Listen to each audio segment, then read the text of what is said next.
ঘোষণা করার পরে গত 7 দিনে আমরা যে সমস্ত সহনাগরিকদের হারিয়েছি তাদেরকেও আমার কৃতজ্ঞতা এবং শ্রদ্ধা জানাই। 2 দিনের ব্যবধানে তৃণমূল যদি এই মিছিল করতে পারে তাহলে আগামী 2 মাসের মধ্যে দিল্লিতে কি করতে পারে বিজেপির বন্ধুদের আমরা একবার ভেবে দেখতে বলব।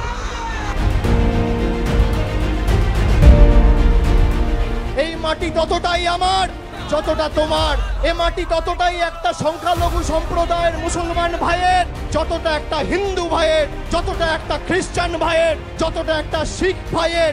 এই মাটি যতটা একটা মতুয়া ভাইয়ের, ততটাই একটা রাজবংশী মার। আগামী 26-এর লড়াই শুধু মমতা বন্দ্যোপাধ্যায়কে 4র্থবার মুখ্যমন্ত্রী করার লড়াই নয়, আগামীর লড়াই বিজেপিকে শূন্য করার লড়াই, বিজেপিকে শূন্য করার লড়াই।